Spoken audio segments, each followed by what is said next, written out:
சென்னை மாநகராட்சி மாமன்ற கூட்டத்தில் காங்கிரஸ் கவுன்சிலரை தாக்க முயன்ற திமுக கவுன்சிலர் விவரங்களை செய்தியாளர் காயத்ரி வழங்க கேட்கலாம். காயத்ரி, என்ன நடந்தது விவரம்?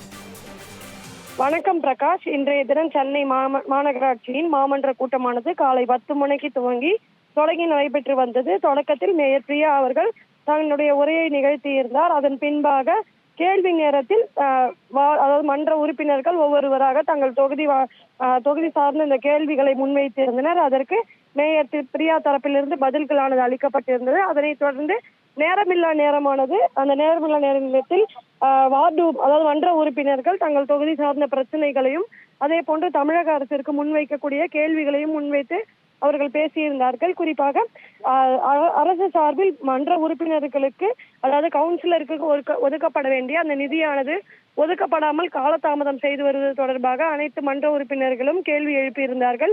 குறிப்பாக இன்னும் இந்த மன்ற உறுப்பினர்களின் பதவிக்காலம் என்பது இன்னும் 6 மாத காலம் மட்டுமே உள்ள நிலையில் தங்கள் தொகுதி சார்ந்த பிரச்சனைகளுக்கு மற்றும் அதனை செய்ய வேண்டிய தொகுதி மேம்பாடுகளுக்கான இந்த நிதி பற்றாக்குறை இருப்பதாகவும் அதனை உடனடியாக விடுவிக்குமாறு மன்ற உறுப்பினர்கள் தங்களுடைய கோரிக்கையை முன்வைத்திருந்தனர்.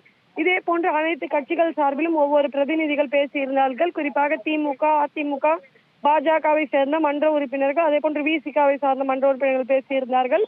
அதனைத் தொடர்ந்து காங்கிரஸ் மன்ற உறுப்பினராக இருக்கக்கூடிய திரவியம் பேசும் பொழுது தொடக்கத்தில் அவர் அந்த அவைக்கு வணக்கத்தை வைத்திருந்தார். அதனைத் தொடர்ந்து மக்களவை உறுப்பினராக இருக்கக்கூடிய ராகுல் காந்தி, மக்களவை எதிர்க்கட்சி தலைவராக இருக்கக்கூடிய ராகுல் காந்திக்கு நன்றி தெரிவிப்பதாகவும் அதே போன்று தமிழக முதலமைச்சர் ஜோசப் விஜய் அவர்களுக்கு நன்றி தெரிவிப்பதாக ஒரு கருத்தை அவர் முன்வைத்தார். அதே போன்று தற்பொழுது லஞ்சம் ஒழிக்கப்பட்டிருக்கிறது என்கிற ஒரு கருத்தை அவர் முன்வைத்து பேச தொடங்கி இருந்தார்.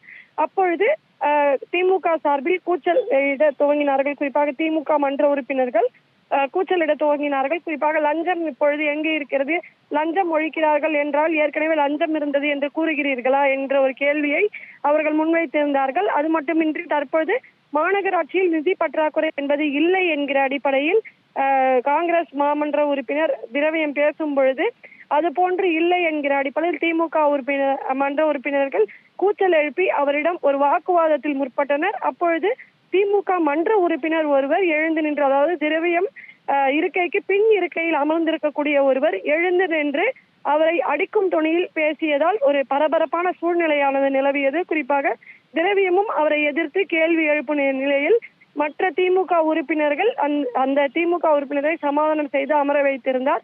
குறிப்பாக இருவரும் ஒரு நேரெதிராக நின்று வாக்குவாதம் செய்து மேலும் அடிக்கும் தொனியில் சென்றதன் காரணமாக சற்று நேரம் மாமன்ற கூட்டமானது ஒரு பரபரப்பான சூழலை கண்டது என்பது குறிப்பிடத்தக்கது. அதன் பின்பாக மாநகராட்சி மேயர் பிரியா தலையிட்டு இருவரையும் சமாதானம் செய்து அமர வைத்தார். இந்த சூழ்நிலையில் சுமார் 4 மணி நேரத்திற்கு மேலாக இந்த மாமன்ற கூட்டமானது நடைபெற்ற நிலையில் இந்த சம்பவம் என்பது ஒரு பரபரப்பாக பேசும் பொருளாகவே மாறி இருக்கிறது. பிரகாஷ்,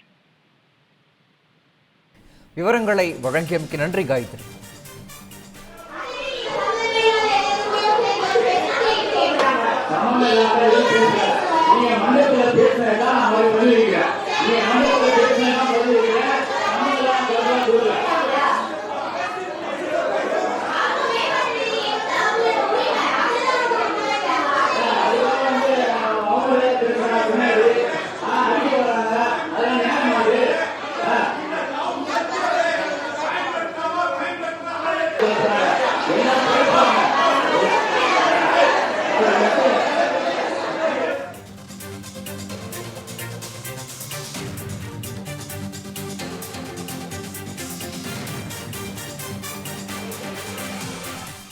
தமிழ் ஜனம் சேனலை சப்ஸ்கிரைப் பண்ணாம பார்த்துட்டு இருந்தீங்கன்னா மறக்காம சப்ஸ்கிரைப் பண்ணிடுங்க.